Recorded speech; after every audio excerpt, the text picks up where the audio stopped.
After 16 years of financial planning, I've noticed something interesting.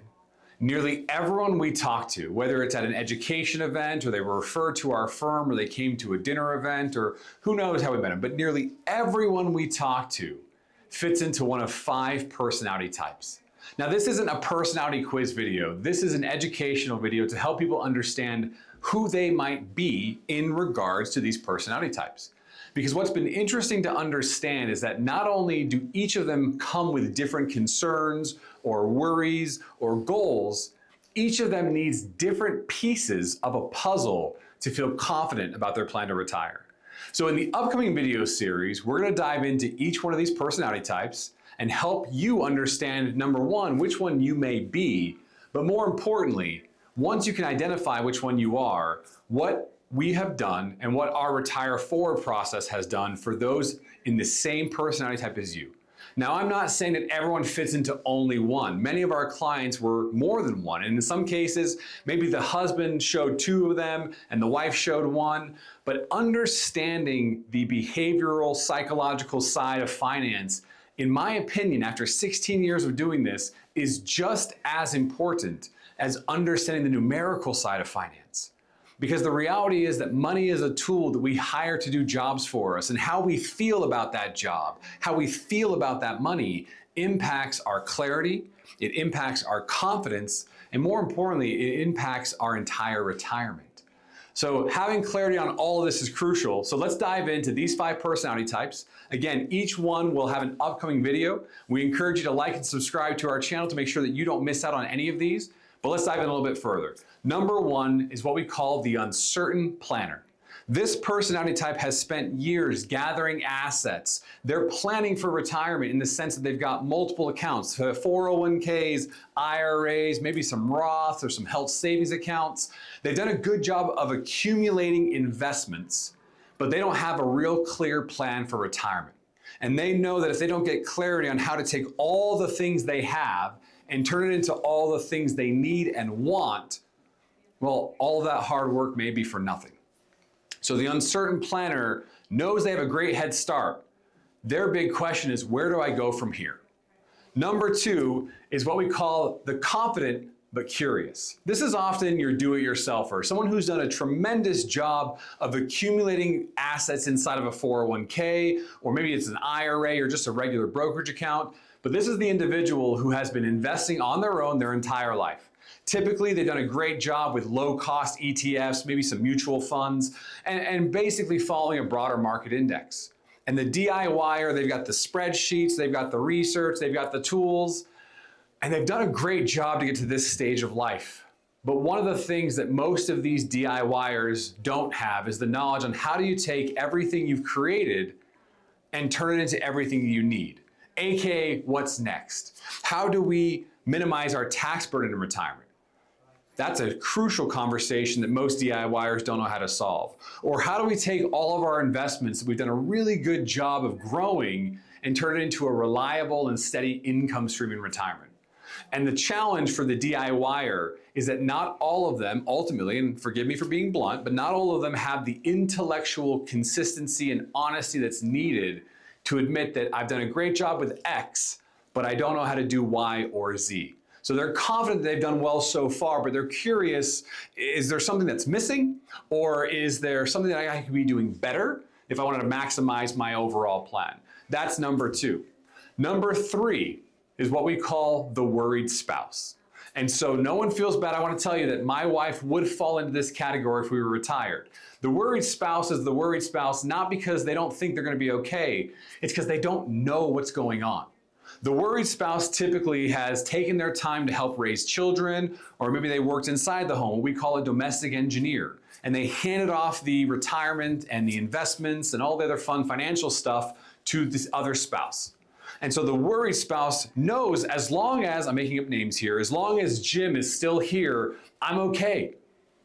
And that has worked in their 30s and 40s and 50s. But as they get into their 60s and 70s, they get to retirement, the question starts to ask, or need to be asked, what happens if Jim is gone? Do I actually know where our investments are? Do I know how they grow? If maybe, let's say that Jim is a do-it-yourselfer, could Carol step in and take over his investments and still get the great rate of return that he was getting? Or would she end up working with someone, and maybe it's someone that Jim doesn't know or doesn't trust? The worried spouse just wants to know they're going to be okay for as long as they live. And I say my wife would fall into this category because, guys, I do this for a living. Guess who handles the finances in my household? Me.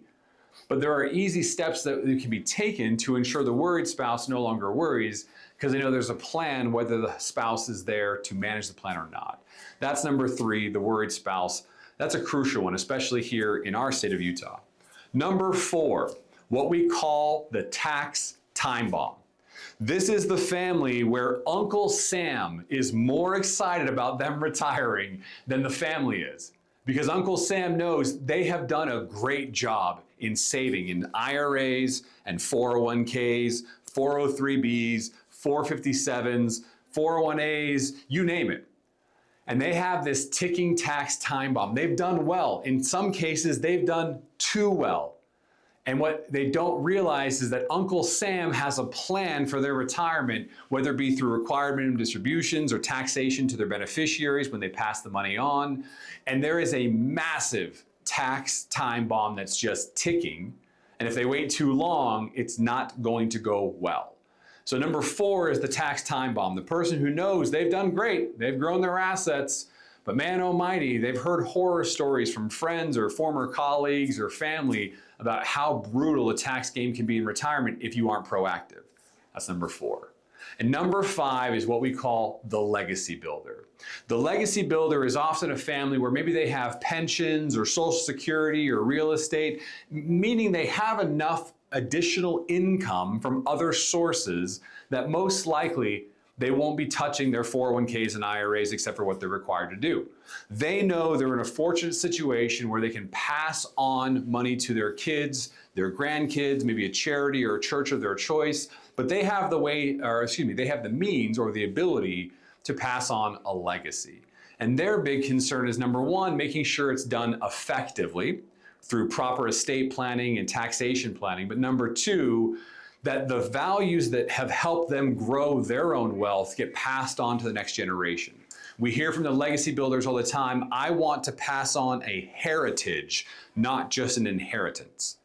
So they're all unique, guys. And oftentimes, maybe the DIYer is married to the worry spouse, or maybe the DIYer is also the tax time bomb, or maybe, there's a combination of all of them. Here's the moral of the story. Each is unique. And the biggest challenge that I saw with financial planning from the very start of this firm 16 years ago is that there was a one-size-fits-all approach taken. Whether someone's 30 years old or 70 years old, they invest the same way, they think the same way, they plan the same way. And the reality is, after meeting with thousands of families over the years, I can tell you that no 2 clients are the same. I couldn't look at our client family and say, hey, you know what? Steve and Jim, they think the same, they act the same, they want the same, they fear the same, because they're not the same. And if we think about it in the context of something silly, like ice cream is the example I always use. If we took a room of 1,000 people and we said to them, hey everyone, we need to agree on the absolute best flavor of ice cream, we would never come to a conclusion, because we all have unique tastes, unique needs, unique fears, unique desires, unique goals, unique family situations and heritages, right? And so understanding these unique profiles helps us better plan for our retirement. And that's a key part of this series that we're going to explore, because we hear all the time, how much do you need to retire on? Or, my neighbor has X dollars saved in a 401k, or my coworker has this rental property. What should I be doing? Guys, we should be honoring who we are and what we need. And understanding the type of personality you are gives you more clarity on what you need to do to have more confidence in retirement. So I hope you enjoy this video series. We're going to have 5 unique videos covering each one of the 5 personality types. I encourage you, like and subscribe to our channel. Make sure you don't miss any of these upcoming videos. If you already know which personality type you are, comment below and let us know, and help us understand, how did you identify how you are? What made you realize, you know what? I'm a tax concerned person, or maybe it's my spouse has vocalized numerous times that he or she doesn't know what's going to happen to our retirement assets if I'm gone. I'm always curious how someone realized how they think about retirement. And if you're not sure yet, it's okay. Stay tuned for the upcoming videos. Like and subscribe. We're going to help you get more clarity, more confidence so you can move forward with your retirement.